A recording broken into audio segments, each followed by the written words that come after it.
Hey there, this is Steve Keirn, and you're listening to Live in Color with Wolfie D. Stay tuned. Hey, this is Jimmy Street, host of the Live and in Color with Wolfie D podcast. Hear the life and times of professional wrestler Wolfie D. From his time in the territories with PG-13 to his time in WWE, ECW, WCW, TNA, and more. Nothing is off limits and nothing will be held back. Thanks again for tuning in. Here he is, Wolfie D.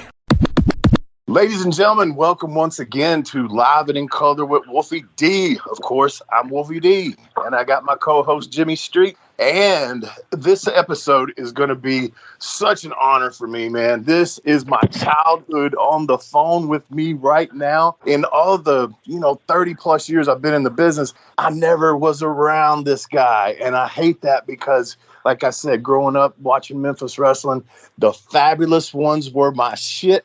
Ladies and gentlemen, Steve Keirn. Hey, Wolfie. Hey, Jimmy. How's it guys going? Glad to have you. Awesome. Well, thanks. I'm glad to be on. How's the weather in Nashville? Well, I live up in Kentucky now, and it's okay. Okay, well, that's still far north. Is it cold?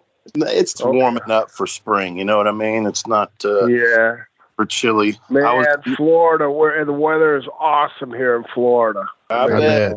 I lived there. I lived in Tampa for about a year. I know. Yeah, it just, we only have a couple of bad months where it's just a little bit uncomfortable, but I don't know. Yeah. This is the best time for me, really, because it's a little cool in the morning, which in another month or so, it's going to be like 100. Yeah. But anyway. Yeah. So how you guys doing? Doing good, man. Glad to have you on here, man. Finally. Like I said, meeting you at the convention up in New York was awesome, man. You were one of my favorites, one of my heroes. I tell you what, I liked the Fabulous Ones so much that when they brought the Rock and Roll Express in, I couldn't stand them because I felt like they were trying to be the Fabulous Ones. There's a book out, and I don't know who gave me it. I've got a lot of books here that have us mentioned in them. And there's a book out, it's Tag Teams, and it shows Stan and I on the front. And then it talks about how we started a trend right about that time in the early 80s right there, where a lot of people didn't necessarily copy you, but tried to be creative and tried to pick up on what was going on. And instead of just being the old blah, blah, blah tag team that went to the ring and matching jackets. I mean, they tried to dress up their thing and whatever, but it's like the business is something I've been involved in all my life, and I never look at it like somebody stealing something. I look at it like somebody, well, that's a compliment. Yeah. They were trying to imitate us. I mean, when the Fantastics came out, almost like a duplicate, I'm going, them too. Wait a minute. I was a stiff one in the group. Stan was just passive, but I was kind of, I'm not a dick, but I was kind of stiff. When somebody kind of stepped on my toes, I didn't okay, that's okay. And turn the other cheek. I kind of went after him. Either I ribbed him or I just, intimidated them a little bit in the dressing rooms and things. So it's pretty competitive back then, but never had any problem with the tag teams. Robert and Ricky, you guys got enough time for these stories, but me and Ricky Gibson, Robert's older brother, were partners at the very beginning of my career in Pensacola. They had sent me out of Tampa where I started. They sent me up to Pensacola to work for Lee Fields. I believe it was Lee Fields. There was a bunch of families like the Fullers and the Welches. Yeah. These guys were all related. I didn't know who knew who, but anyway, I went up there and I was Ricky's partner. And we used to pick Robert up from high school. So I've known him that long. I mean, and then Ricky Morton, of course, his dad, I had so much respect for Baldy Morton, the referee.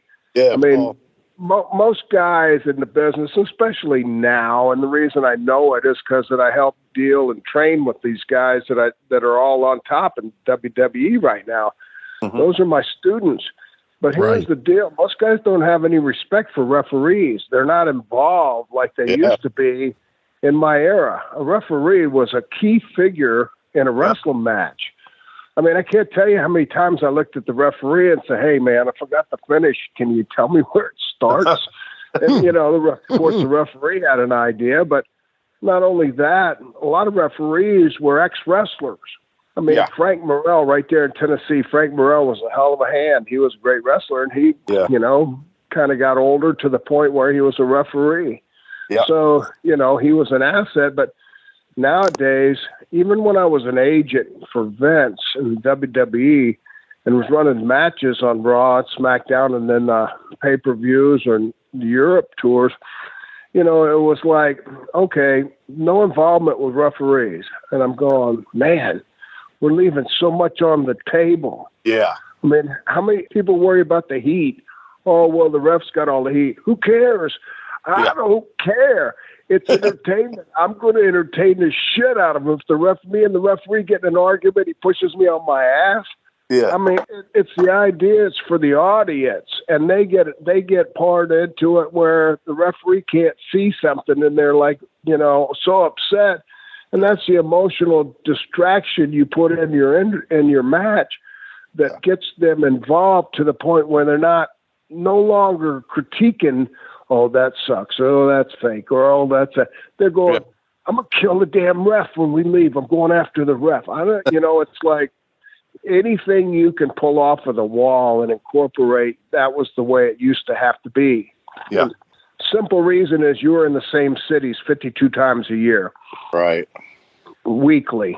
So you had to be different. You had to be something they hadn't seen every week. So, yeah. Sorry, I'm a rambler. No, it's okay. If you get me started, I got so much to tell.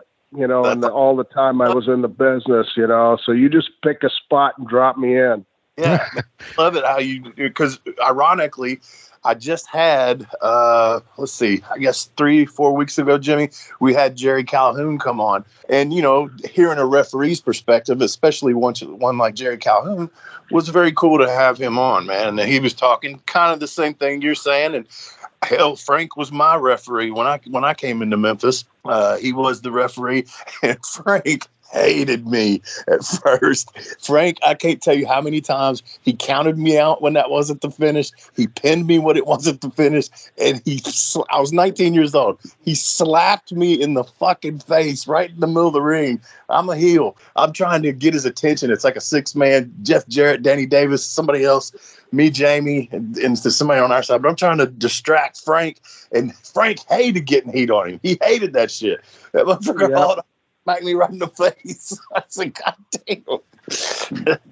Yeah, if you have the opportunity, and which I did here in Florida with Stu Schwartz and Eduardo Perez, and actually, guys that had been in the business for years, and then, I'd watch things, and some of them really sucked as wrestlers because I watched their stuff, and I'd say, it's like, they gave me advice. I go, okay. And then I would think in the back of my mind, I saw you work. I'm not taking any advice from you. Your match sucked. I mean, but, a lot of the times it was something that they could point out that, hey, if you just take the time, don't let the audience control you.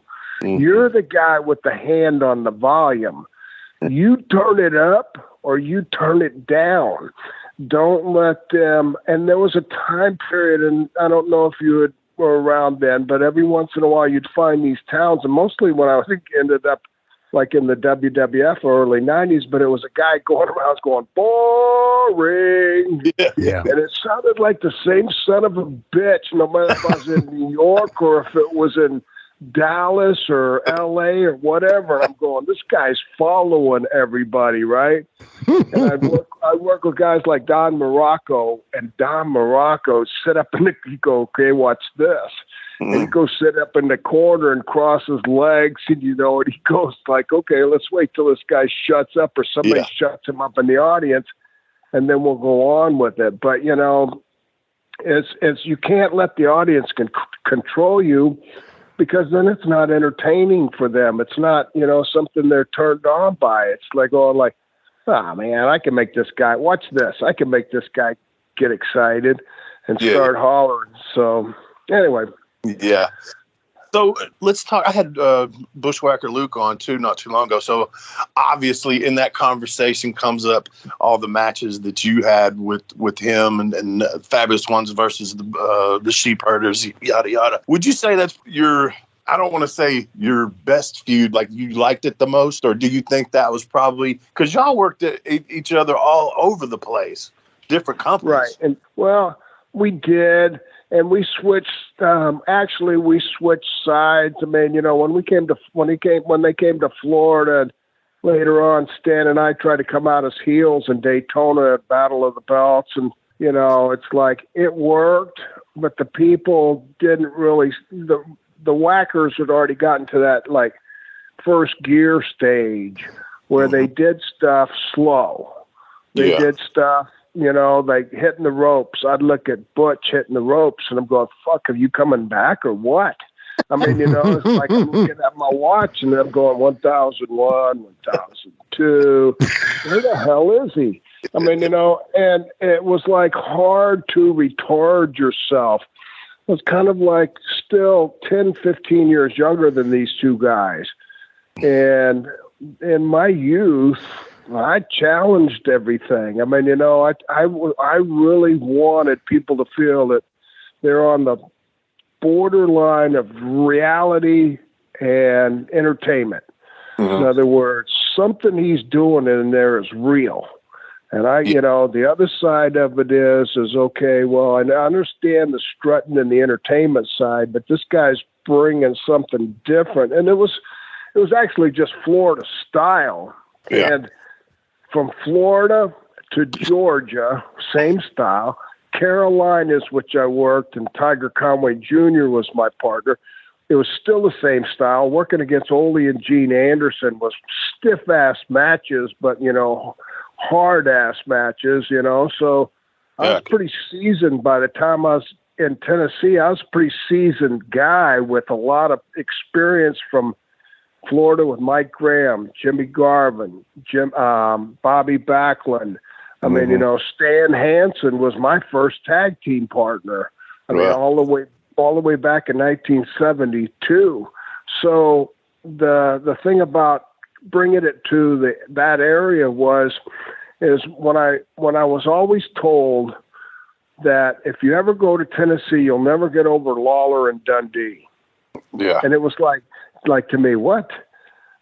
Well, who the hell is Dundee? I mean, I'd heard of Jerry Lawler, but I hadn't heard of Dundee. But how we ended up there, I could tell you real quick. I was working the Georgia territory, and I was working for Jim Barnett, and Jerry Jarrett had contracted Tommy Rich to come to his territory in Tennessee, and he wasn't really happy with what was going on. I don't know the whole story, but he came to the Omni in Atlanta, and I had worked an angle with Kevin Sullivan on television where it was a babyface match, and he opened the thing to let me in the ropes. When I went out to the floor, and he sucker punched me and cradled me 1, 2, 3, and it was a TV title or something, but it was like a turn. He turned on me, and we took it to the Omni. Right. And Kevin and I had known each other through Florida, Carolinas. I mean, we knew what we could do, and we just fought all over the Armory. And Jerry Jarrett had made a deal with Jim Barnett, says, listen, I'll give you Tommy Rich back, who Barnett loved. And he says, I'll give you Tommy Rich back if you let me come choose somebody from the Omni. And that night he chose me and Kevin Sullivan. He says, I want both of them. Yeah. And we actually took the angle to Memphis. And Kevin didn't hang around too long. He was in and out of there and gone. And anyway, that's how it happened. But I'd always heard, well, you'll never get over Lawler and Dundee. And I said, well, that sounds like kind of a challenge to me. I mean, so... And I don't really ever feel like we did, but we gave them a run for their money on picture sales. I'll tell you that. Hey there. Did you know Kroger always gives you savings and rewards on top of our lower than low prices? And when you download the Kroger app, you'll enjoy over $500 in savings every week with digital coupons. And don't forget fuel points to help you save up to $1 per gallon at the pump. Want to save even more? With a Boost membership, you'll get double fuel points and free delivery. So shop and save big at Kroger today. Kroger, fresh for everyone. Savings may vary by state. Restrictions apply. See site for details. Hey folks, to get your official Live It in Color with Wolfie D merchandise, go to prowrestlingtees.com/live Wolfie D. Check it out.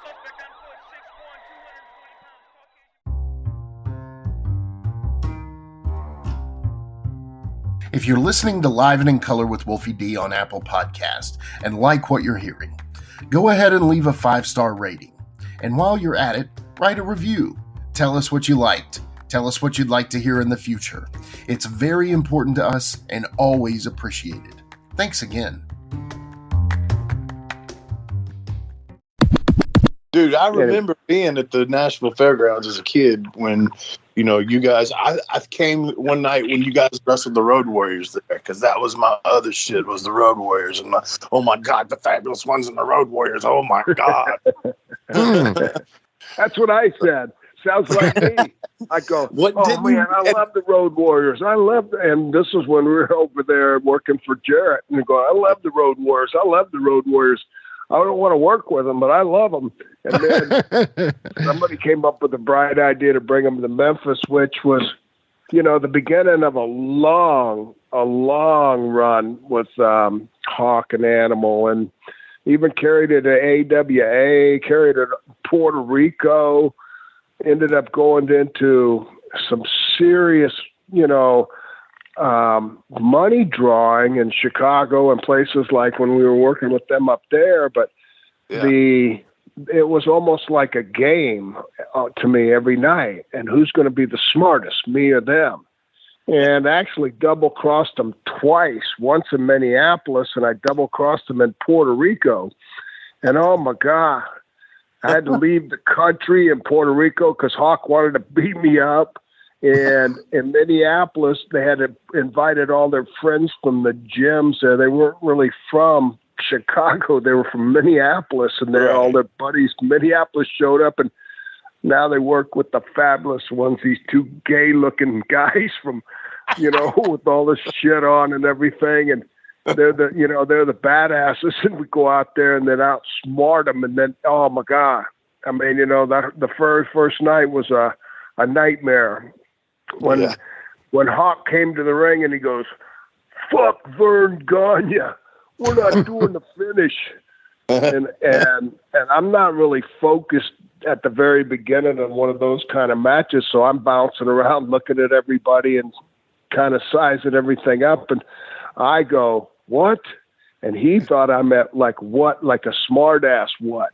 Yeah. What? No, mine was, what'd you just say? I never heard that in my entire career. You're not going for the finish when we get in the ring. And so anyway, the match, you can watch it. I take a pretty good ass kicking for most of the match. Then finally tagged out with Stan, and it just got out of control. And I grabbed a chair and said, "Memphis, here we come." And rolled back in. And Hawk did not want to sell the chair, but I was shooting with the chair because I had to make a stand. Yeah.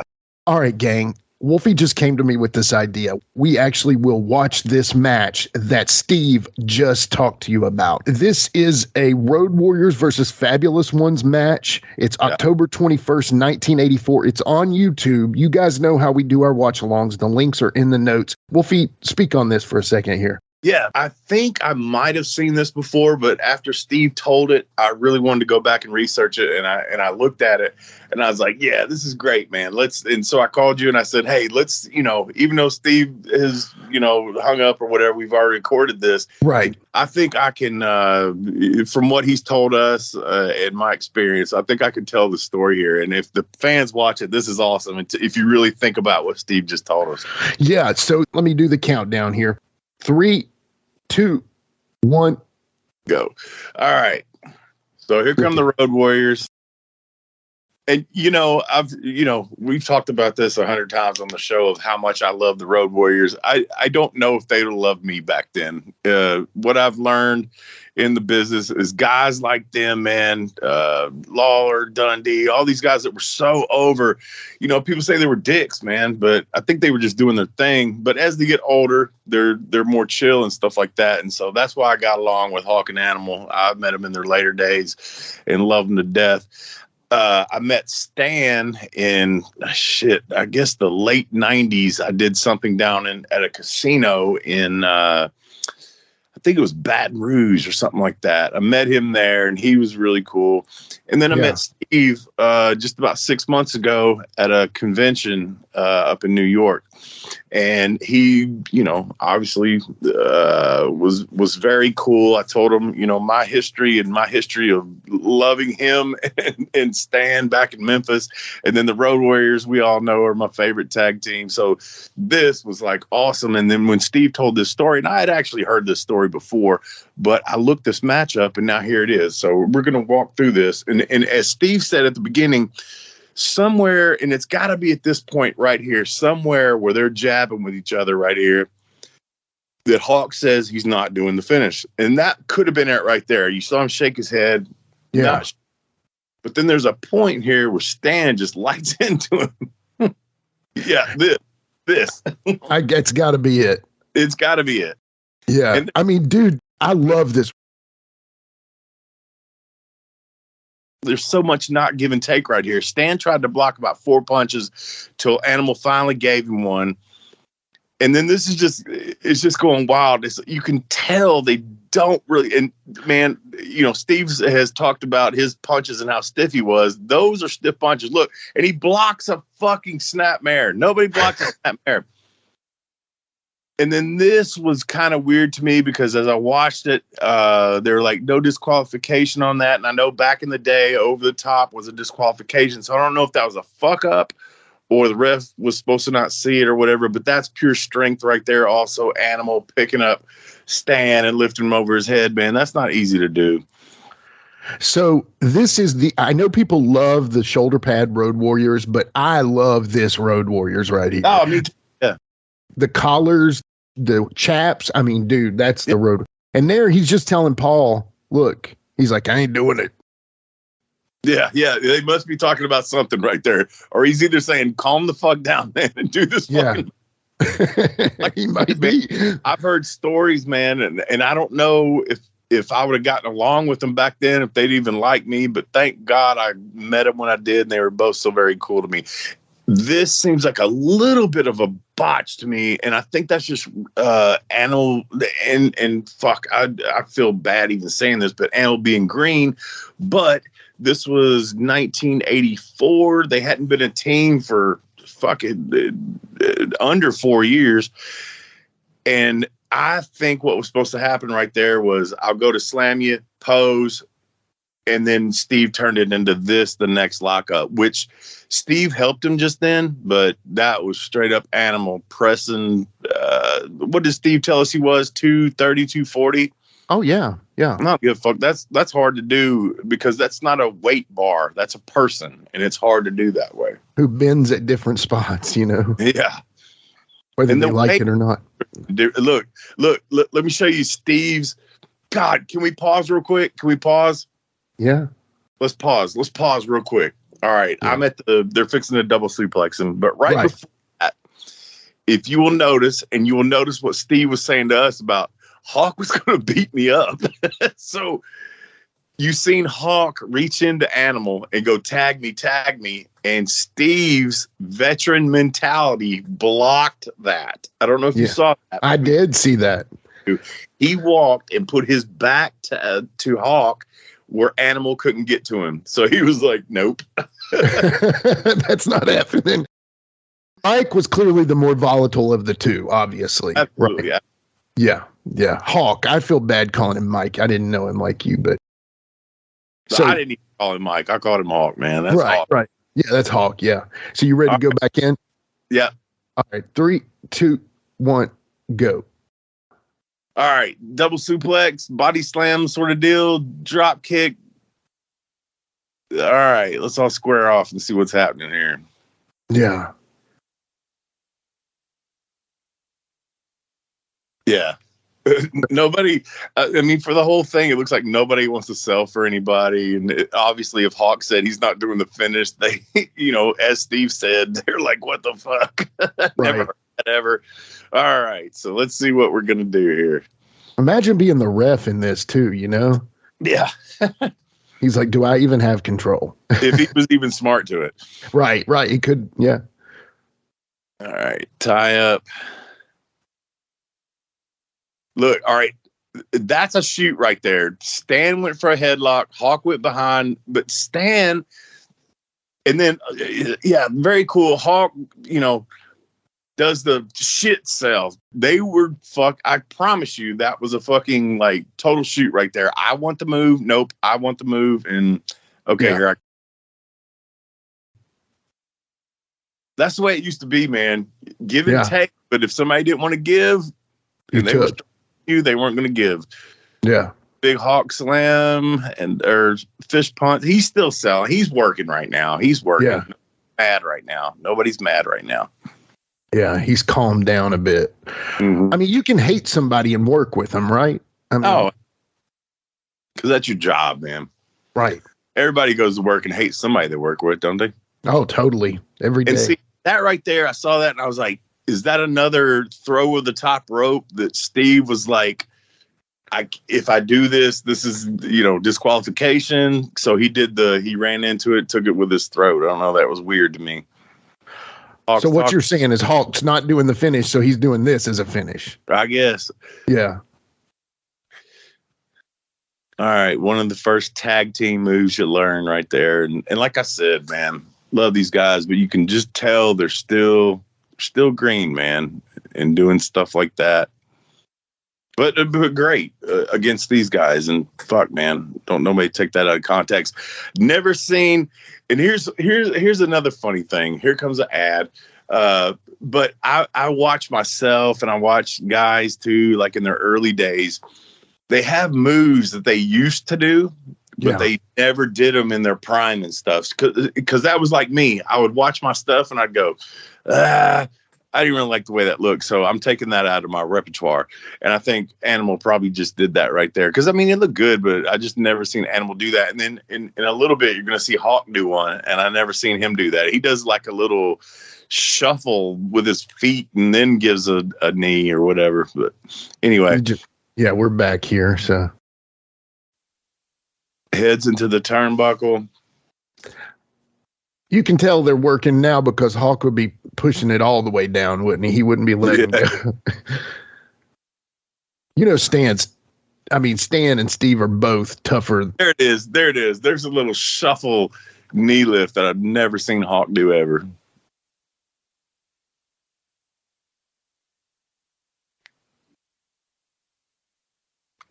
It was big of Steve to kind of admit fear to this too, because he's a shooter, man, Yeah. I mean, that was stiff right there. God, that was stiff. Not so much, maybe a little bit more, but that first kick, oh man, these punches, just look at Steve's punches. Oh, those are clubs, man. But I've heard Animal say we would tell teams to lay it in on us because if they didn't, it wouldn't look real. But there's laying it in and there's throwing live bombs, right? Yeah. I think Steve was laying it in. But like he told us, Steve wasn't scared of nobody, man. Steve didn't give a fuck. I loved it. He was fucking awesome. All right. God, just the power of those guys. I know. They look like Greek gods. It was like not a hot tag, but it was a hot tag. Here comes, they're selling Lane's kicks. Don't know if there was, kind of like heat there, but just on Keirn or whatever, they were mad at him. But yeah, okay. So what do you do with that? Now here he comes with what he said. He said, I just grabbed a chair. And look at Hawk. Hawk does not want any part of those chairs. He's fucking locking them. And you can tell this is a shoot. This is Steve doing what he said he was doing. He said they didn't want to do the finish, so this is the finish. Oh man, that's fucking awesome. It is. But that was 80s wrestling, man, and those guys were over, and so were the fabulous ones, man, and nobody wanted to give an inch. And if you come in the ring and say, "Hey, I ain't doing the finish," then I guess this is what you get. Right. Exactly. Crazy. It is, man. That's hilarious and amazing. Absolutely. And now more from our interview with Steve Keirn. This is the funny part. We went back to the locker room, and here come Byrd. Byrd screaming, "What the fuck was that? That wasn't a finish. What are you guys doing?" And I got to be honest with you, Wolfie and Jimmy, the pop we got from the audience for just having the balls stand up to him was unbelievable. But there was a battle royal on the end of the night. And I go back in the dressing room, and then the babyface dressing room at AWA was all shooters. They were all badass.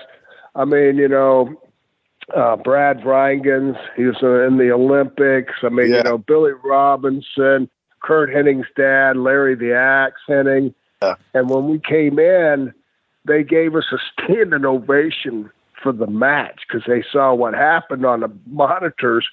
And I go, we ain't going back to the Battle Royal. and they go, what? I said, hell no.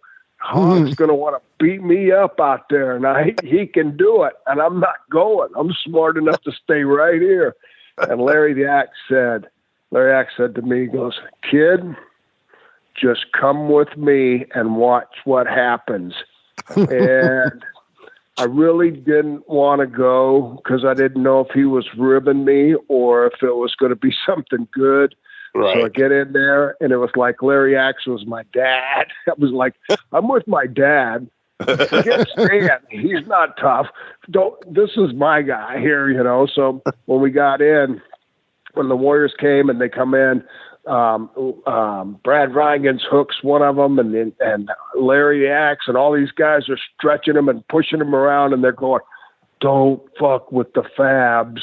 And I'm going, whoa, all right. It's like the movie The Wanderers. I'm going like, all right. So anyway, they kind of like respected those other guys. It wasn't so much us, but they kind of like mellowed out real quick and go, wait a minute. These guys aren't, a threat. They're not trying to tell you what to do. It's not their business. If somebody tells you what to do, it's their business. You do what they're doing. Yeah. You know what I mean? So anyway, a lot of guys never got that. I remember Hawk said to me one time when we were having a little discussion about matches, he goes, what's your win-loss record? And I looked at him and I go, my what? And he goes, what is your win-loss record? And I'm going, come to think of it, I think I lost a lot more than I've won. And he goes, we've never lost. And I go, well, you don't really have to lose tonight. I don't really care. I mean, I don't have somebody out there in that audience that needs to see me win. So, sorry, get carried away. Sorry. Yeah, no, it's a perfect segue. I couldn't have scripted it better, actually, Mr. Keirn. So when I was a kid, my brother and I, we fell in love with wrestling because of my uncle. He would let us watch it, stay up late, all this fun stuff. Well, the cool thing is for Christmas, we had been pushing that we loved wrestling, couldn't get enough of wrestling. So for Christmas, my brother and I get a set each of these action figures. My brother gets the Road Warriors, okay, and I get the Fabulous Ones. And I've got a red Steve Keirn and a white Stan Lane. And you got that backwards. Mixed up. Okay, let me say that one better. No, that's okay. No, it's okay. I got 5 sets here. Signed. I was a part of that. That was the most incredible thing in my career, almost, to have action figures all of a sudden. But I know I'm the white one, and he's the red one. So how cool was that? Still got him? Yeah. Yeah. I still got them. Absolutely. You got still them in have a package? I do not have them in the package. No, sir. Well, those are all those things that for some reason, collectors have, way they categorize stuff and their value. Right. And it kind of brings me into a kind of a segment that I'll tell you about, which was pretty close to me, but Eddie Graham and Mike Graham were responsible for me starting in the state of Florida here. And Mike Graham's daughter, when Mike died, Mike Graham's daughter called me about a year later. Her name was Nicole. And Nicole says to me, Steve, I've got all of this stuff. I've got these magazines. I've got these. Yeah. This is kind of important because it's kind of like if anybody out there listens that, is a wrestler or it's done this is an important story because it is something, everything in wrestling you learn by experience. There's not a book you can go check out that teaches you stuff. Well, Nicole said to me that her dad and her grandfather, of course, Eddie Graham, famous wrestler, dad, Mike Graham, and everything. And she says, anything valuable? I said, I don't know. Did they sign anything? And she goes, no. And I said, well, here's the deal. What I understand about collectibles and things now is that no matter what you have, if it's something somebody personalized or signed, that makes it more valuable. Because if they actually touched it, held it, wrote something on it, whatever. Yeah. And so I said, the only thing I could tell you is you might find some collectors online on eBay or whatever that just want to buy a lot of stuff, but I don't know how to justify value on it. I said, but and this whole thing started because of the action figures. But when I started, I collected everything. I mean, I have the first programs I was ever in. I have the first promo pictures that I looked horrible in, that I should have never been in the business in. I mean, I've got everything from every magazine. I've got everything from every picture every fan ever gave me or whatever. And what I did was I don't keep anything really in my house displayed. I kind of look at it that as a little bit of an ego trip, and it's not offensive to me if I go to somebody else's house and they got some pictures up or whatever. But at the same time, most of my stuff is either in the garage on the wall or in boxes. Yeah. And what I did was I pulled them all out. I pulled everything out, and understandable that my career started in 1972. And it went through several territories, and it went into the WWF and several characters, and then it went into WCW, and then it went into training and being an agent, and it went into running the developmental and training the talent that's out there. So it was diversified, but it was a long career. And I kind of thought about it, and I said, you know what? And I signed everything. I signed everything I have. And the reason I signed it is because I took my own advice. And since I've done that, I see a lot of my friends. I go do a lot of conventions. I go do virtual signings and things like that. And no matter what period of my career my friends are, like I give you an example, JBL, I didn't work with him in territorial days or whatever. The only time I was around him when I was an agent in the WWE and I was running matches and stuff. JBL was an example of somebody that I mentioned to him to sign stuff that he had. He wasn't in an early part of my career or territorial days and working in dressing room standard, but he was in the WWE when I was an agent. And he had a lot of respect for me, and so we became close friends. And so there's a lot of guys, Ron Simmons, I helped train.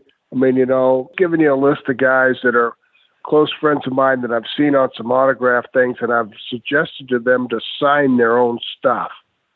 And actually getting to Ron Simmons, he was a football star and everything, so he needed to go back and sign his college stuff and everything. Because if you die, you're gone. You're not signing. Right.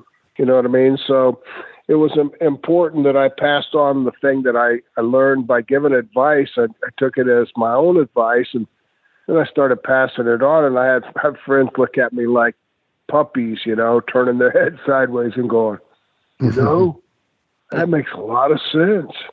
I should sign all this stuff. I mean, so Macho Man was the funniest. He was a guy that I got really close to because I was really into unique guys.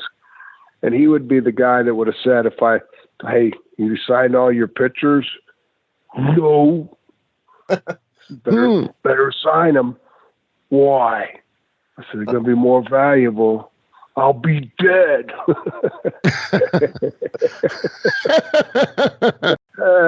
They gave me the responsibility to tell him, and Liz had died, right? That's a funny story. They called me up. WWE calls me up and says, hey, Steve, you're close friends with Randy. Would you mind calling Randy and tell him Liz passed away? I go, no problem.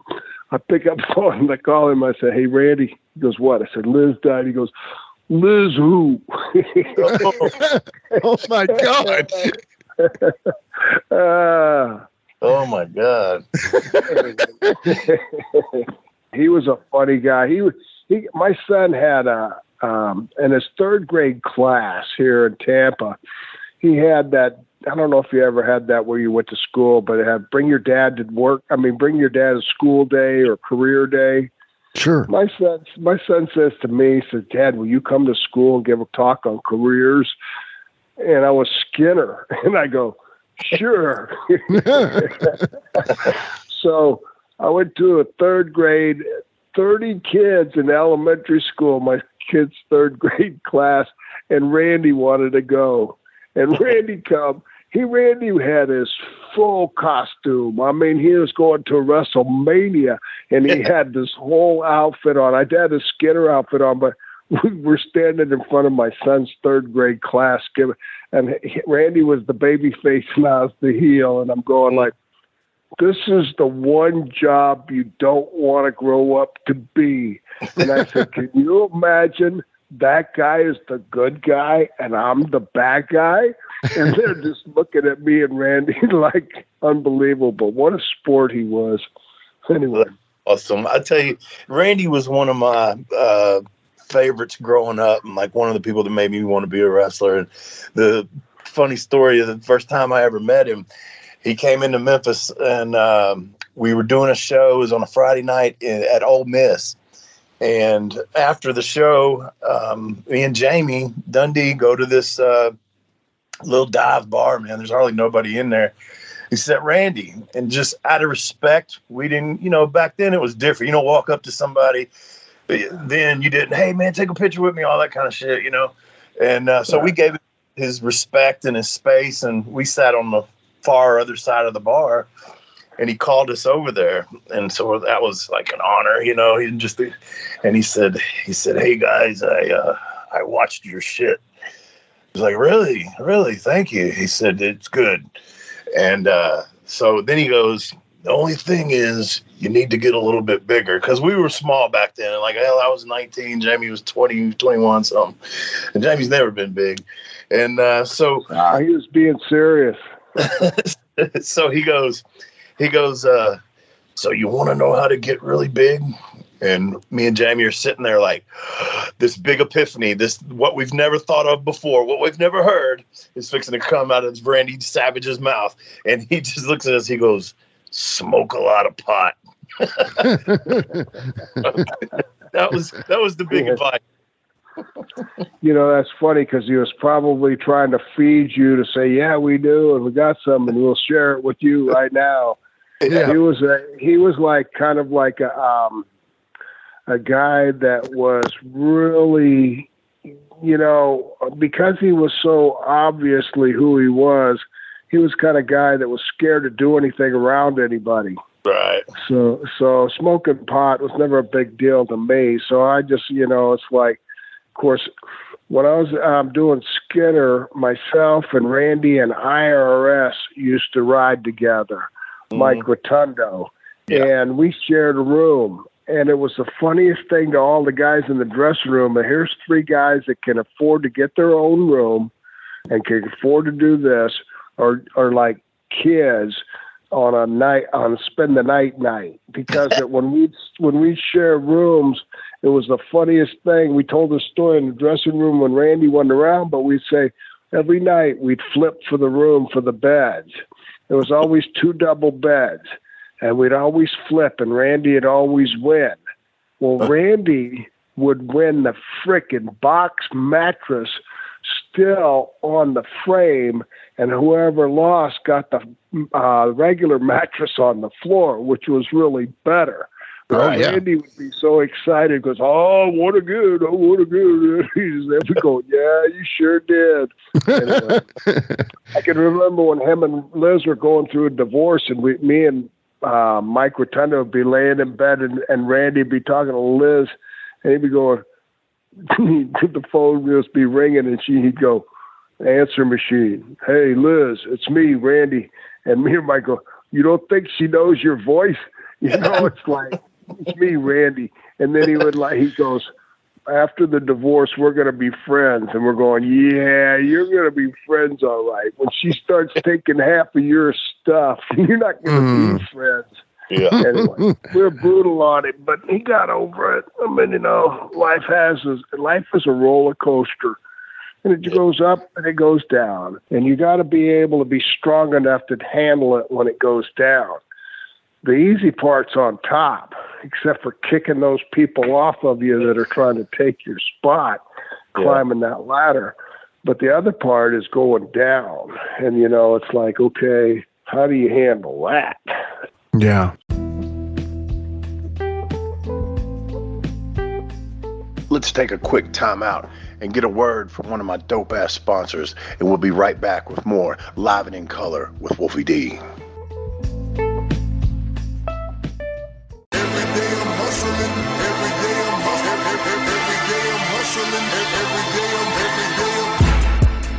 Jade Roper, the Southern Closer, is here for you if you're looking to buy a home and need the best deal on a mortgage loan. Now, while Jade's heart and soul is helping that first-time home buyer, it doesn't matter if it's your first, second, or the dream home you've always wanted. She is there to help. Jade knows the area, the market, and she's invested in your community. She'd love to help you with all your home financing needs and will make it as easy as possible. All this makes her the official mortgage lender of the Live and in Color with Wolfie D podcast. Contact her today at 615-681-4282. Email at jroper@primeres.com or just visit thesouthern.closer.com.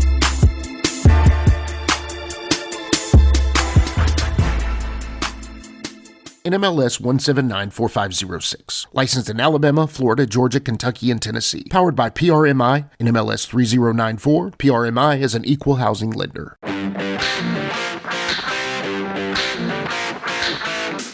Hey folks, this is Wolfie D here, and if you are looking to buy or sell a home in Tennessee or Southern Kentucky, you're going to want to call my buddy, the rock star realtor, Benji Bowie. And you say, Wolfie, how do I get in touch with this rock star? Well, you can call him directly at 615-390-8216. You can go to his website, bowiehomes.com. That's B-U-I-E homes.com. Or you can email him at benbowie34@gmail.com. When you need a home, you need the Rockstar Realtor. Benji is a member of Exit Realty's Garden Gate team in Gallatin, Tennessee. Hey, it's Kaylee Cuoco for Priceline. Ready to go to your happy place for a happy price? Well, why didn't you say so? Just download the Priceline app right now and save up to 60% on hotels. So whether it's Cousin Kevin's Kazoo Concert in Kansas City, go Kevin, or Becky's Bachelorette Bash in Bermuda, you never have to miss a trip ever again. So download the Priceline app today. Your savings are waiting. Go to your happy place for a happy price. Go to your happy price, Priceline. Getting engaged is a moment worth cherishing. A one-of-a-kind ring that you design at Blue Nile can help your love sparkle. Just choose your diamond and setting. When you've found the one, you'll get it delivered right to your door. Finding the right engagement ring can be nerve-wracking. At Blue Nile, you'll have the expert guidance needed and a diamond guarantee that ensures you're getting the highest quality at the best price. Cherish all of life's moments and save up to 30% at BlueNile.com. That's BlueNile.com. So the uncle that I was talking about had a daughter that was a fan of Steve Keirn and Stan Lane. You didn't do it. You probably could have, by the way. You probably could have. Well, anyway, long story short, she was a big fan, had a picture of you on the wall. Steve Keirn, fabulous ones. Later on, she had gotten married, moved on. My brother and I are watching wrestling in the living room, and there you are as Skinner.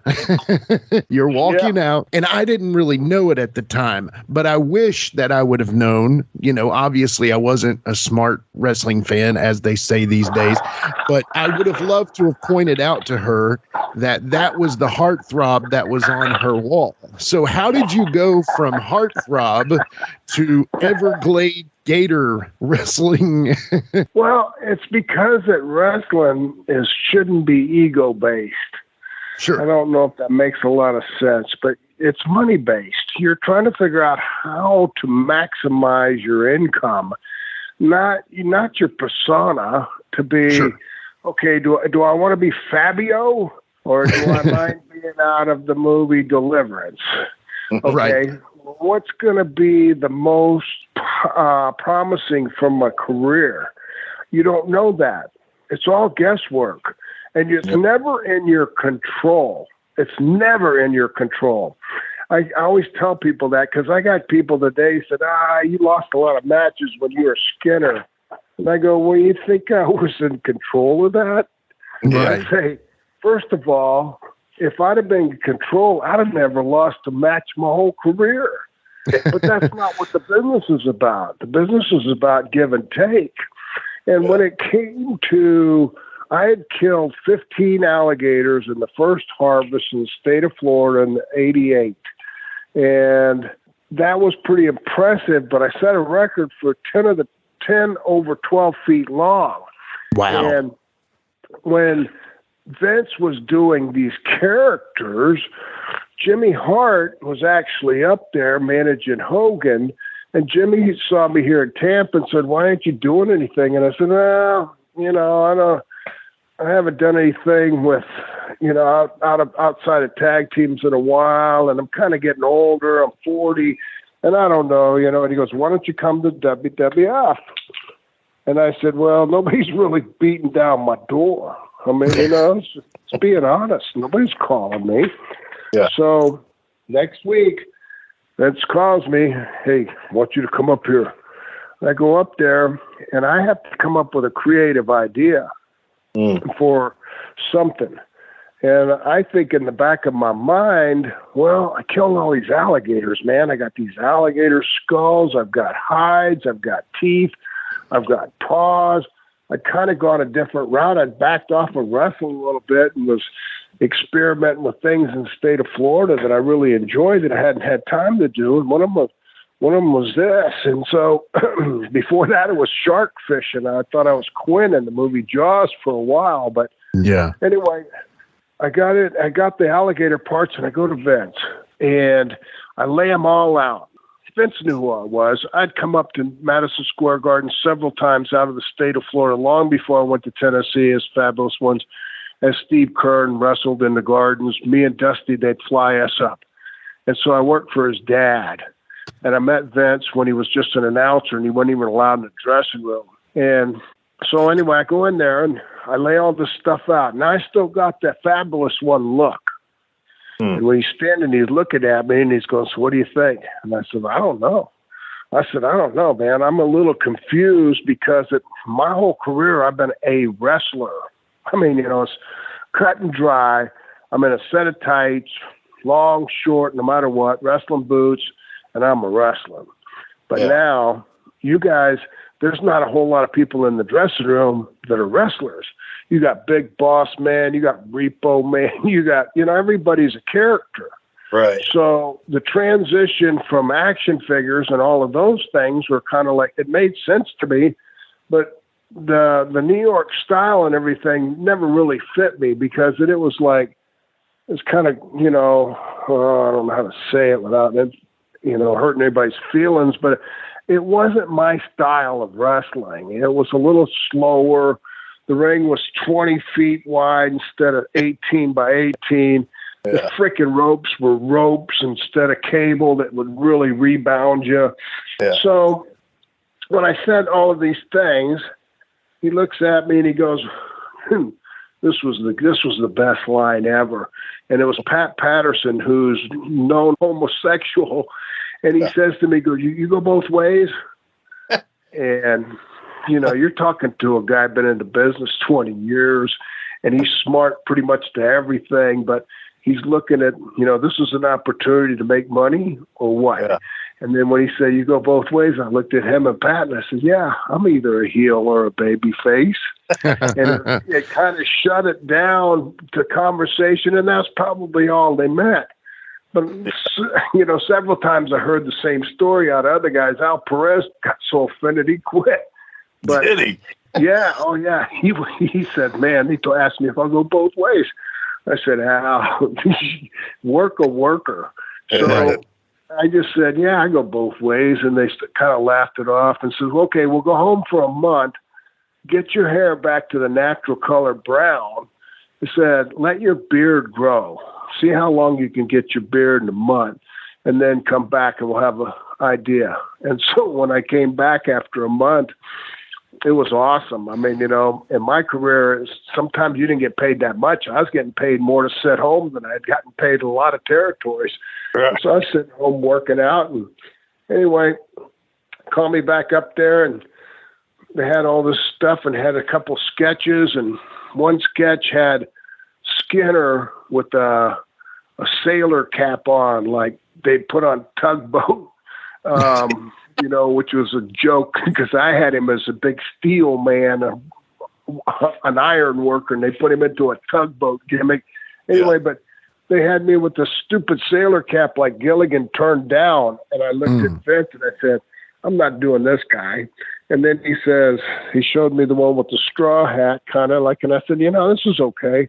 I said, but I want to change a couple of things. And he said, well, what is it? I said, well, I'm going to add chewing tobacco. And I said, I can't chew tobacco. I mean, I could smoke pot, but I couldn't chew tobacco. But at the same time, I want to put a mouthful of licorice in my mouth, and I want to come out with it coming out of the side of my mouth. And he goes, that's awesome. He said, did you see the movie Deliverance? And I go, yeah, 100 times. He goes, I want you to be one of those guys. And see, I was still cute, kind of fabulous one. So I'm thinking Burt Reynolds. Right. I mean, first guy to cross my mind in Deliverance that looked like me was Burt Reynolds. So I said, you want me to be Burt Reynolds and get a bow and arrow and a vest or something? He goes, no. He goes, no, I want you to be one of the guys in the woods with Ned Beatty that goes, hey, boy, you got a real pretty mouth. The hillbilly. Yeah, I said, no problem. And at that point, here's the thing. Wrestling is a work. And when wrestlers don't acknowledge that and capitalize, I mean, some guys like Hulkster. Terry and I grew up and went to high school together. And there was like myself, Austin Idol, Mike Graham, Dick Slater, and Terry Bollea. We all went to the same high school, grew up together. But Terry could be Hulk Hogan his whole career. Yeah. I mean, I was a more average guy. I couldn't just be me. I mean, I could be me when I started because I worked in Angle. My dad had been a prisoner of war in Vietnam for 8 years. I could be me when I started in the state of Florida. Then I could be me as the fabulous ones. And I could be me as, whatever I wanted to do. But I changed. I was a chameleon, which is a lizard that changes colors. Just lay me on something and I'm going to change colors. Yeah. So, and then when the whole thing fell apart with Skinner and the WWF, it was all political. It was, Terry was upset. He was wanting to move down, go to WCW, and everybody was jumping ship. And, all of a sudden I'm doing jobs and they got no future. They built these great vignettes around the whole character, and they had a lot of potential with the character, but they didn't pursue it. And it wasn't an insult to me. It was just that, okay, well, that, that could have been something or it could not have been something. in the transition from going from Chippendale dancer to a homeless alligator poacher, it was all in taking care of my family. Yeah. And it was a lesson I'd learned from Kevin Sullivan when I was really young, because Kevin Sullivan and I didn't get along when we first met in Florida. He was a real suck ass. He was sucking my Graham's ass. And to me, I was always like, if I can't do it on my own, I'm not doing it. And Kevin, he made me sick. And we got in a territory in the Carolinas together. And I told him, I rode with him. I said, you know what? I fucking hated you. I said, I hated you. I thought, what a suck ass you are to Mike Graham because his dad owns the territory. I said, you can't do it on your own. And he looked at me and he said, Steve, nobody feeds my family but me. And no matter what I got to do, I'm going to make sure I feed my family. And it really kind of hit me kind of hard because I understood it. I didn't want to deal with it. And I mean, I didn't want to suck up to nobody. I just wanted somebody to say, well, we like that kid. Let's give him a push. Not the kids, driving me around. He's buying me dinners. He's, sucking my butt, trying to tell me how great I am. Let's give him a chance. I wanted to do it on my own merit. But Kevin kind of opened my eyes to that. It's like when I did Skinner, I mean, I'm okay. There's not a whole lot of room for a single fabulous one here in New York. So let's go with whatever I can deal with and whatever I can do. And actually, the very first night I worked as Skinner in WWF, when I was done, Vince pulled me aside and he goes, what was that? And I'm thinking, well, I know you don't know much about wrestling, but that was a wrestling match. And he goes, the problem is you're a character. You're an alligator poacher out of the Everglades, and you're doing go-behind takedowns and fireman carries like you're an amateur wrestler out of the University of Florida. He said you could out-wrestle pretty much anybody on the card because of your style, but that's not your character. You need to retard your wrestling and be a puncher, a kicker, and, more of an entertainment kind of gimmick. And so I did. I mean, I did whatever I was told because even to the days when I was teaching in FCW, and I've taught, I think it's pretty much recorded that I've taught more people how to do this industry than anybody in history. And starting with my first student was Tracy Smothers in Tennessee.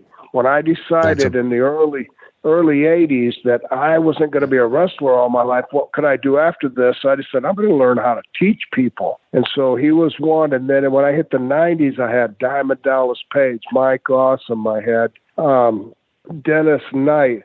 I had one talent after another, even Scotty Levy, who was later Raven. All those guys I taught. And I started realizing I could produce a whole group of talent, but I had experience, and that's what teaching's about.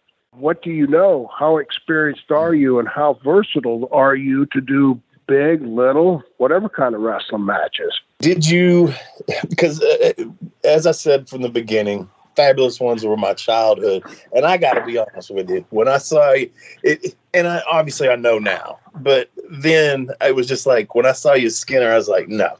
That is Fabulous One, Steve Keirn, man. Why are they, because me and my buddy, when we were kids, we liked WCW and Memphis, TBS. So anytime one of our guys would go to Vince there in those days when Vince was buying everybody up, we would say, oh, he sold his soul. He sold his soul. But that was just being kids. I did. Because we like hardcore stuff now. That's awesome. So what about Doink? Yeah. Okay. That was a big ass mistake on my part. But I mean, here's the thing. You go through the business and you go through all your history and you say, okay, what kind of leverage do I have? Pretty much nothing. And the reason why is because I didn't come from a wrestling family.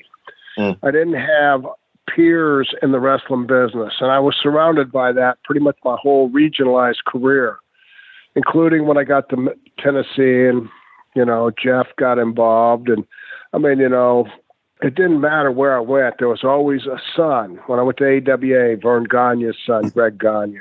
But, it's like you got to do what you got to do so far as getting yourself into in positions. But you don't really sell your soul. You just really are trying to transition into whatever people want. And wrestling is not in your control. It's like when I taught, I'd tell guys, I said, first of all, here's the deal. When you're told to do something, it's the same as if you worked at McDonald's. If you worked at McDonald's and they told you on the plain hamburger you get 2 pickles, and you decide, I really like pickles, man. And you put 5 on this one guy's sandwich, and he comes to the manager and says, hey, man, I love the new hamburger you got with the 5 pickles. And the manager looks around and says, who put 5 pickles on that hamburger? You raise your hand thinking you're over, and he goes, you're fired. It's because that it's not your business. I mean, I've been blessed in my career to not only wrestle. When I first started, Eddie Graham made me a ring announcer when I was 17 years old. Then he promoted me to a security. Me and Dick Slater would walk the heels to the ring, and we'd push the audiences back in some tougher towns. Then he promoted me to a referee, and he had me referee. And then I ended up in the wrestling. Well, after that, I ended up owning territories, like with Dusty. Myself, Mike Graham, and Gordon Soley owned a territory called PWF, and we were still at the tail end of territories, but I booked. I kind of done every facet. And so when you look back at your career and you go, I've done all this. The only problems you have is it kind of enlightens you. Skinner was starting to do jobs. And it wasn't a major thing, but, you can see the handwriting on the wall. If you're starting to get beat, and you're not really getting into a program, there's no plans. Yeah. So I go to Vince, and Hogan and all of them were jumping ship going to WCW for contracts. And those are all my friends. And it was kind of like he knew who was friends and who wasn't. And, there was a lot of like Randy, everybody. I was pretty close with everybody. And, he was kind of dogging Skinner a little bit. And I think it was because of his anger towards other guys. Yeah. But he wasn't going to give me a break.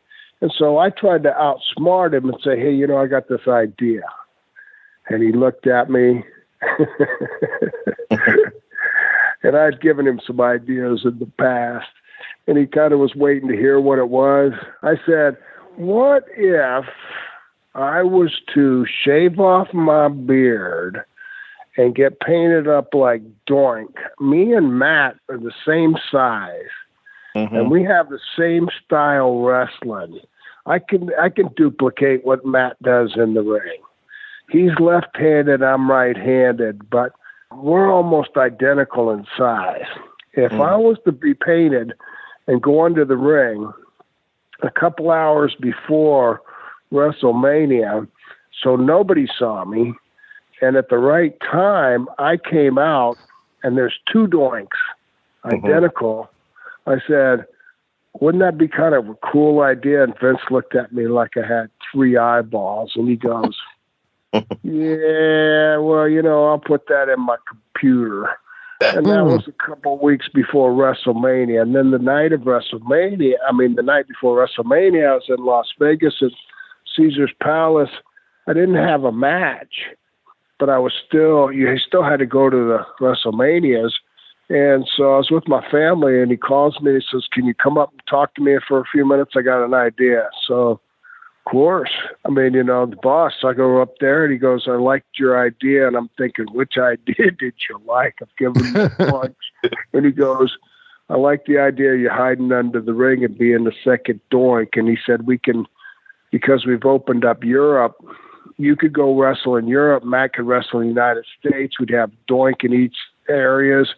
Also, you could do double things and stuff. I said, sure. So I shaved the beard. I went to the makeup people the next morning. I was there a couple hours before and shaved the beard. They painted me up, put the outfit on me, the whole deal, put a ring crew jumpsuit over me, put a towel over my head, took me out there, put me under the ring. And it was long before anybody was there. And then, of course, I stayed under there for like 6 hours. And it was comfortable. I mean, it backfired because I ended up doing it in WCW later as a mask guy that was attacking Hogan. Anyway, that was me. It wasn't Beefcake. That was the thing. Anyway, but I hit under the ring in WCW also. But the one in Caesar's Palace I hit under there, came out, did the deal. Then I kind of like realized, okay, now I'm Doink the freaking Clown. And if you told me with my attitude when I got in the wrestling business as growing up without a dad, you're going to say, you're going to wrestle, but you're going to end up being a freaking clown at the end of your career. I go, no way. Ain't no way. And my poor kids were in high school, and they went from being the son of Skinner, that was a pretty badass guy, to all of a sudden now they're son of Doink, and they're going to be Dink, and they're going to be all these things. But anyway, I go, okay, so I did the Doink thing, but then I went from getting ready as Skinner. I just sat there on the floor and rolled around a little bit when they say your music is on, which was the Sound of the Everglades bug music. I'd go out there to having to paint my own face. It took me an hour. I wasn't Jerry Lawler, an artist. It took me a while to get that Doink face down. And then I was almost cursed with that would be, people would say, did you wrestle? I said, yeah. So who were you? I said, well, Steve Keirn, never heard of him. I was one of the Fabulous Ones, never heard of him. I was Skinner, never heard of him. Doink the Clown. Oh, I know you. You fucking kidding me? So to me, it was funny. It was like a rib on myself, but I was the one that came up with the idea. And then when Matt got fired, I go, oh no, that means I'm the only clown. And I'm going, you know what? I quit. I'm going to WCW, and I quit and went to WCW. Yeah. And you went into a tag team with Bobby Eaton, a Bad Attitude, which was kind of like a hybrid of the Midnights and the Fabs, right? Yeah. And started off on the wrong foot. Yeah. But I would already, you got to remember my age and my experience level. I mean, I go in there, and Ric Flair wanted to call us gentlemen of distinction, me and Bobby. And I go, what? And I mean, when I went in that time period in the wrestling business, WCW and WWF guys were in the same dressing room, and they had been kind of opposition, if you remember.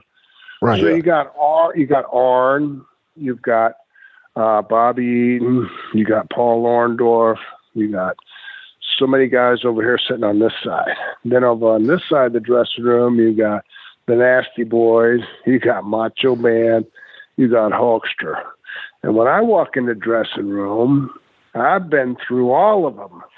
So if I went and sat over here with the Nasty Boys, Arn's going, what the fuck you doing sitting with them? And I'm going, what are you talking about? And so anyway, when I first went in there, Eric Bischoff was running things, who to me was a mark. And how did he get to run things?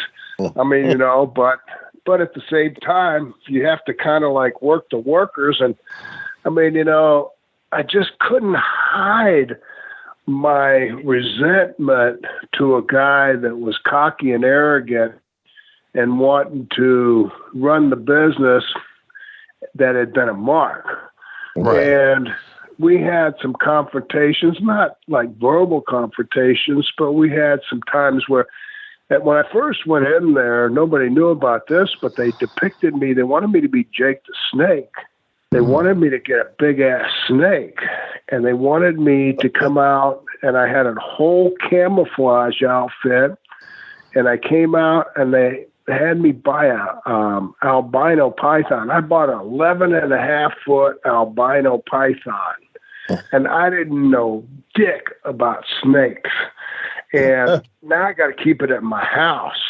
So I decided I'm going to take my son's closet, and I'm going to glass in the top and put it in there with a light so he can watch it at night or watch it eat a rabbit and all this other shit.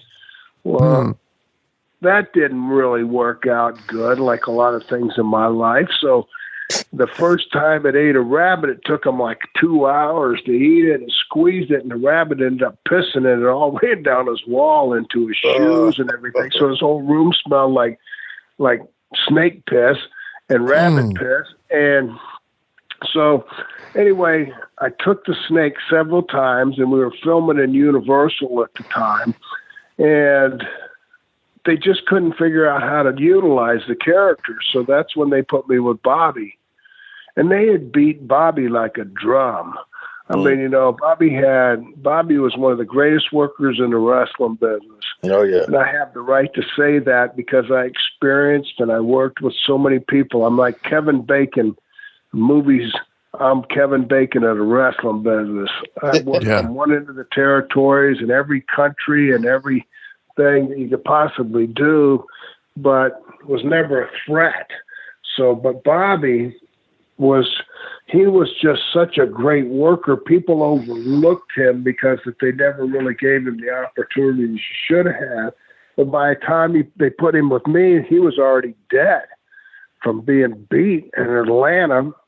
Yeah. And so the whole team, when Ric Flair says, we want to call you guys gentlemen of distinction, I go, well, that's got to be the worst fucking name I've ever heard.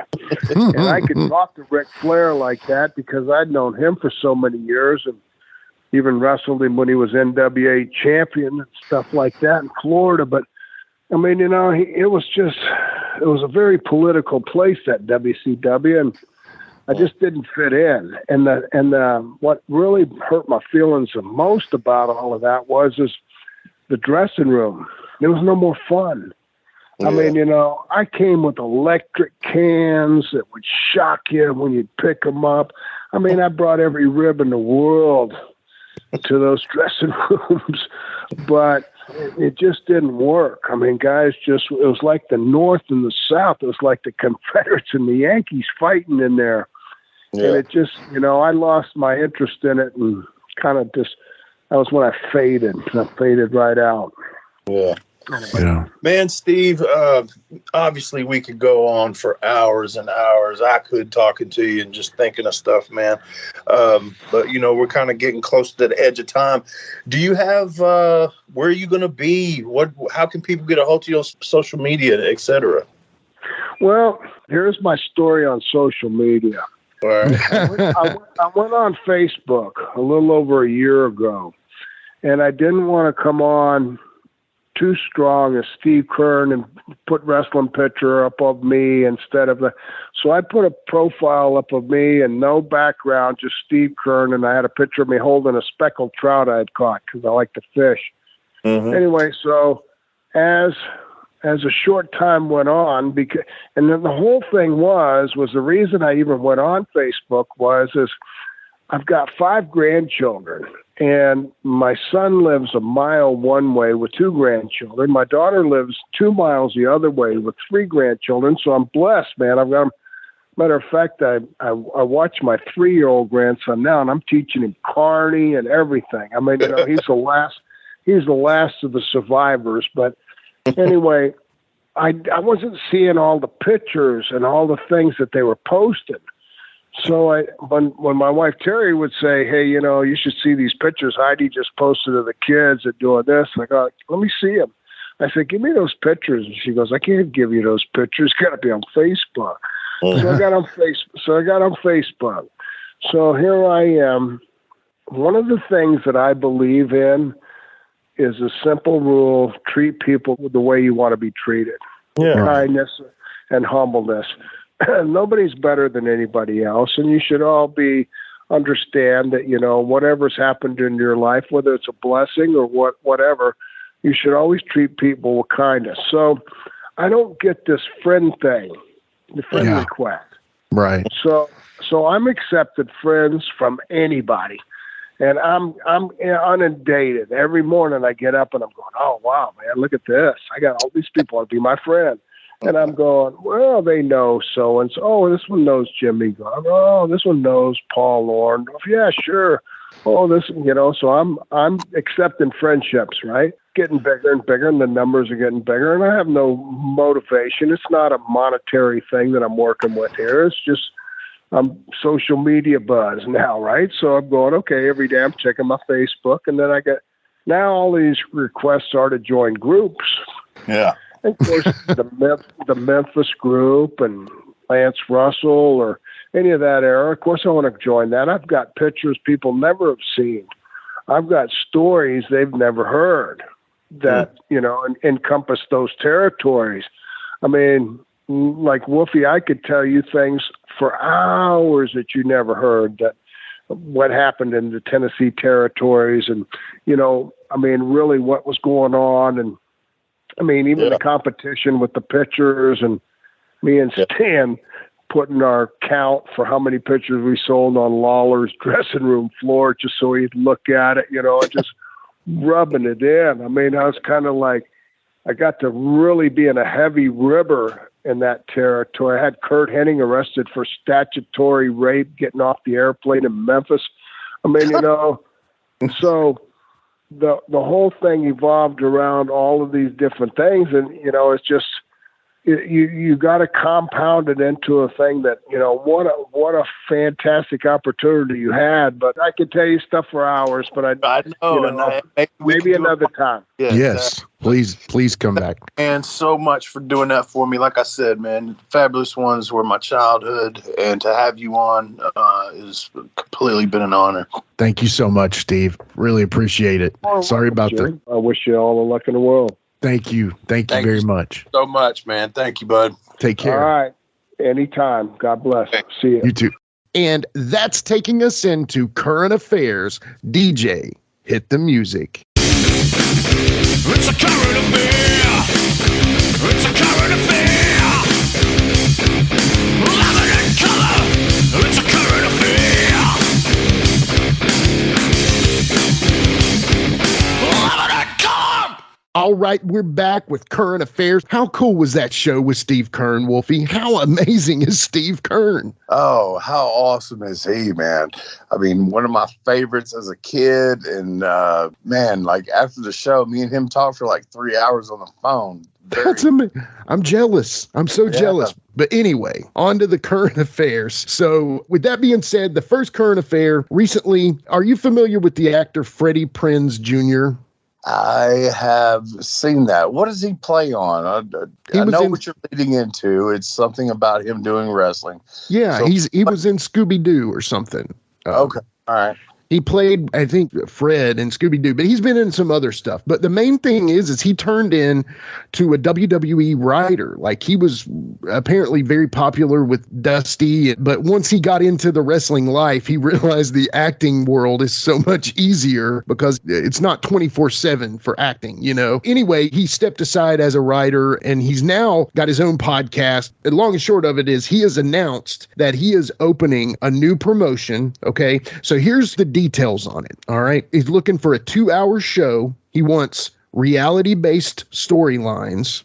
He wants men and women to be given equal time. Looking for TV right now. He has the money for it to exist for 3 years without needing to turn a profit, which is just blowing money. But the biggest thing that I saw, and something that, he is wanting to make his wrestlers part of the Screen Actors Guild, which if you think about it, what that would do is it would give them a SAG card, which would give them health insurance, dental, vision, a retirement. Well, that's enough.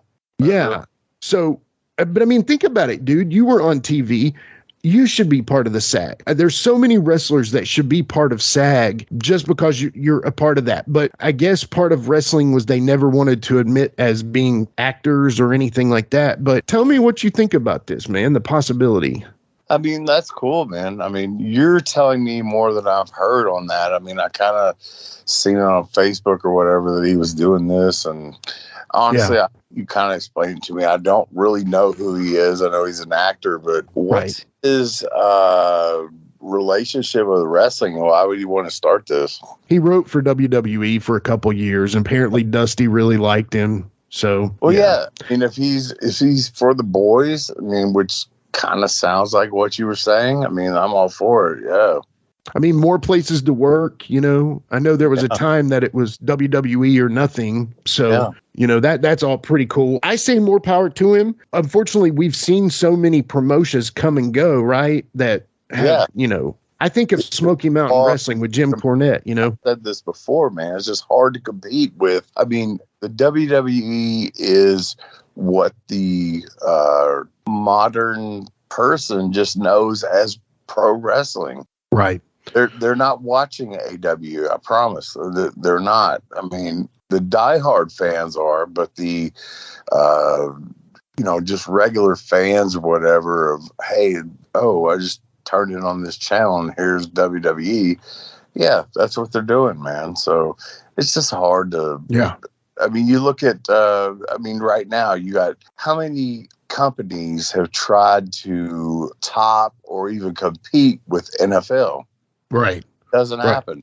I mean, they try, but NFL, you know, it just doesn't happen, man. When you've established that much of a fan base and you are the thing in football or wrestling, you're the thing, it's very hard to dethrone that. Totally. I mean, we'll see how this XFL does. I actually, unfortunately, haven't watched any of the USFL. I'll be honest, brother. I love my Virginia Tech Hokies, and we both love our Tennessee Titans. But once the NFL season is over and college football has wrapped it up, man, I'm kind of burnt on football for a minute. But what do you think of this USFL? I mean, if it's on when I'm like sitting in my chair and what else is going on, I'll watch. There was a game on, I think it was the last Monday night game or something they had. It was really good, though. It was really good. That's cool. I'm sure it's good football, man. You know, it's just got to be there, right? But anyway, on to the next current affair. Our second question of the day is WWE has currently rolled out a new strategy for its up-and-coming NXT talents. So basically, they just cut like 10 wrestlers. Sam Shaw was in that one, which was crazy. I think that guy's uber talented. There was a few others. Heyman was calling this one Parker Boudreaux guy the next Brock Lesnar, la-di-da. But WWE has rolled out a new policy that basically with new talent, they have 90 days to show progress or they're gone. They're out of there. What are your thoughts on that, man?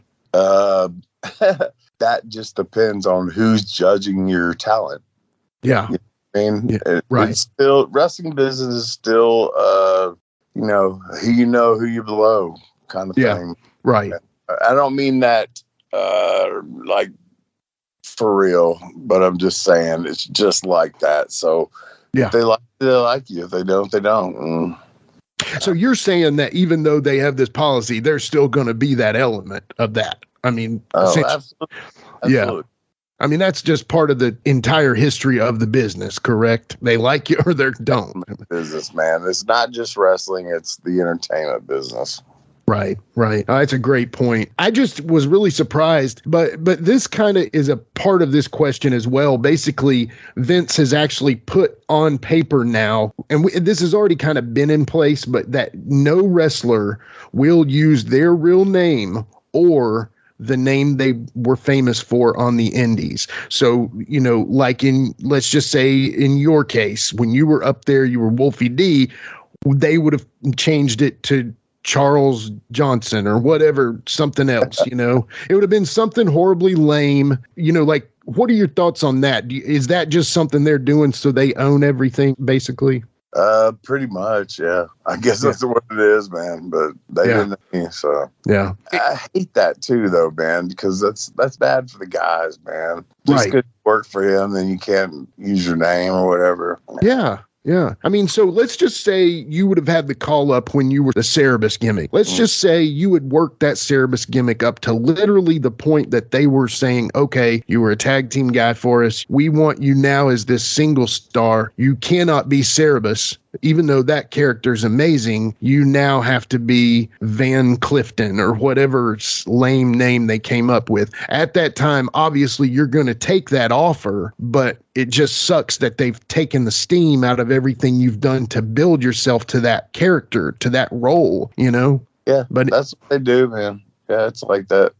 Yeah. So my last current affair for the day, and this one ties in with our conversation with Steve Keirn. Flair recently said during a match on a podcast of his that his WrestleMania 8 match with Macho Man, that it was just about to drive him crazy because Savage worked on it for 2 weeks. And so Flair's call it in the ring style was totally thrown out the window to Macho Man's plan it detail by detail. He said it did not get as bad as the Steamboat Macho match at WrestleMania, but basically that Macho Man drove him crazy because Flair is just not a guy that cares to plan things out. Right. That being said, let me ask you this. From knowing guys like him back in the day, are there guys that did zero planning in the locker room? They didn't go over anything. Absolutely. There are a ton of guys. Lawler would not come to you for the finish till probably 5 minutes before you went out. Wow. Call it all in there. And, yeah,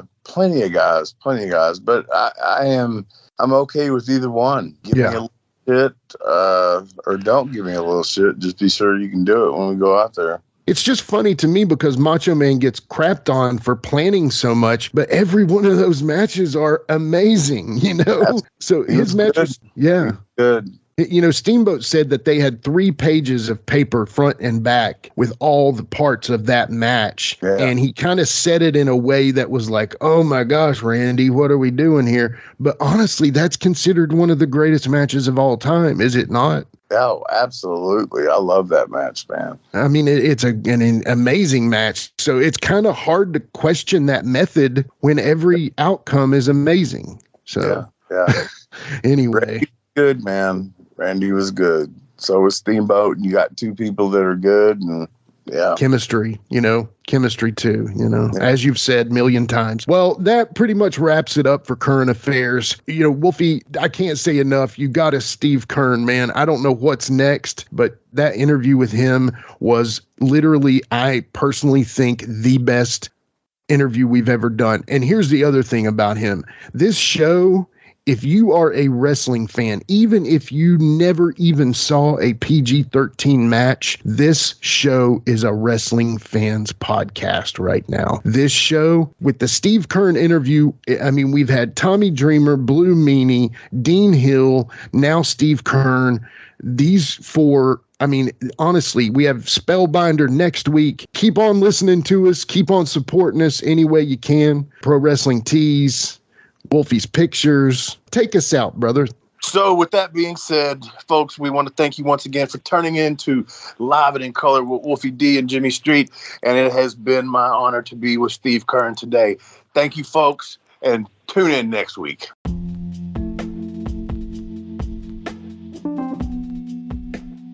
And now a word from our sponsor.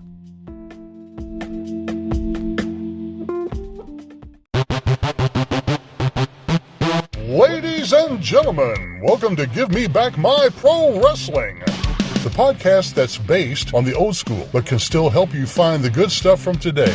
Jimmy Street and the Plastic Chic, Jared, are the undisputed tag team champions of the wrestling podcast world. From thought-provoking topics to superstar interviews to action figure expertise. This team does it all, and all they ask is, give me back my pro wrestling!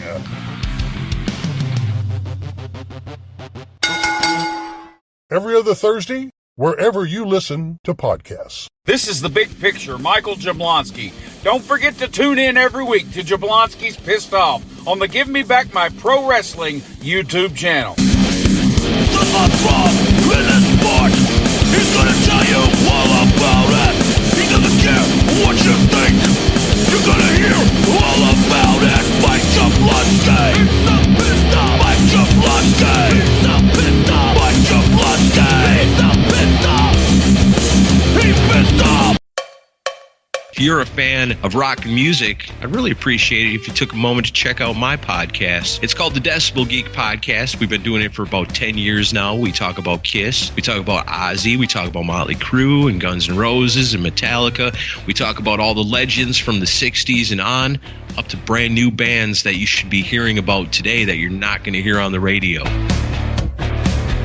It's Decibel Geek. Wherever you find your podcasts, you'll find us there. If you love rock and roll, I can almost guarantee you're going to love my show.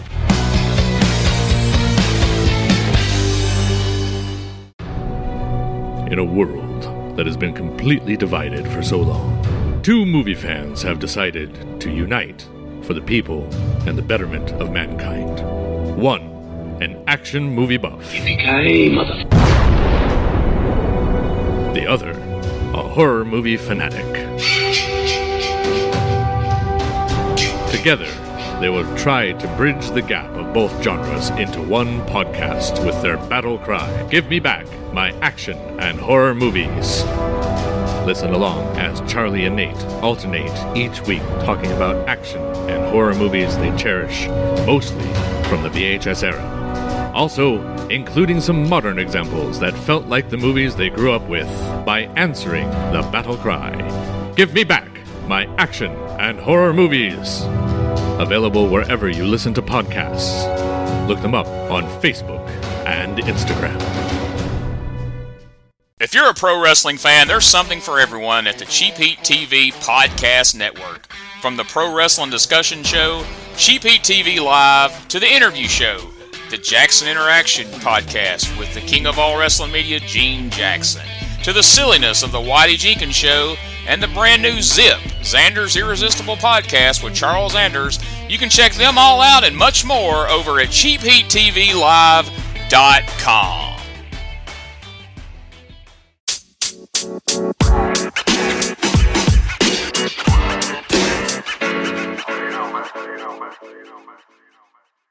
So that was another great episode. Hey, Wolfie, tell them where they can find you on social media. Jimmy, they can find me in the club, bottle full of bub. I'm just kidding. They can find me on Facebook. My personal page is Warren Wolf, WOLFE. I'm on Instagram at WarrenWolf13. You can always find us on Facebook, Twitter, and Instagram at Live Wolfie D. And then on YouTube at Live and in Color with Wolfie D Podcast. Our website is anchor.fm/WolfieD. Here's the thing. Wolfie always has offers for his autographed photos. He has a selection of some awesome photos from throughout his career that he will autograph and personalize any way that you want him to. Just contact him either directly at his personal Facebook page or through any one of our other pages, and we'll make sure you get in contact directly with Wolfie. Get those photos, right, Wolfie? Yeah, I've got some good stuff on there, to help with the podcast. Folks, if you can't get out to a show to meet Wolfie D, there's nothing like that, especially for the fans of PG-13 and Wolfie D. Also, do you have a product or business you'd like Wolfie D to talk about? Let us know about it by leaving a recorded message over at anchor.fm/WolfieD/message. Leave your name and contact info and we'll get back to you. Once again, that's anchor.fm/WolfieD/message. And before we go, you can always find me, your host, Jimmy Street, at jamesrockstreet on Twitter, Instagram, and YouTube. And hey, Jimmy, before we go real quick, I just want to add in there, from the bottom of my heart, I really appreciate, first of all, the work you've done for this podcast. You have worked your butt off. Secondly, the people that are liking the page. Beyond that, even more, is the people that are listening. And we really appreciate that. Yeah, and remember, guys, the podcast drops a new episode every Monday at noon, and our past episodes are streaming now on demand on all major podcast formats. Thanks again. I got a cap for you, don't. He got a cap for you, don't. I got a cap for you, don't. He got a cap for you, don't. He got a cap for you, don't. And here we go. The original white boy that came out sagging, not bragging, don't be hating, cause I'm spitting the truth. Still livin' in color, bum rush your mother, utilize a hubcap, unlike any other. Back in the day, I was N-O-D, and I was P to the G, plus the 1 and the 3. In case you forgot, they call me Wolfie D. Been cloned and copied so many times, tired of suckers taking credit for what is mine. You know who you are, without me name dropping. Wrestling's first white boy coming out hip-hop. Been doing it like this since 92. Laid low for a while and you thought I was through. Listen real close to these rhymes that I've injected. This shit's so sick it makes your ears get infected. Mad skills, no faking, there is no one great, cause I'm bringing more folks than Obi-Wan or Vader. Not here to play games, so you better beware. You don't like me, so what? I really don't care. Like time I keep ticking and I can't be stopped. You sucker step to the side unless you wanna get dropped. With my finish, I'll straight knock you out. Please allow me to tell you what it's all about. I'm gonna wind it up, then I'm driving it home. It's Wolfie D, baby. I got a cap for your dome. I got a cap for your dome. We got a cap for your dome. We got a cap for your dome. This has been a James Rock Street production.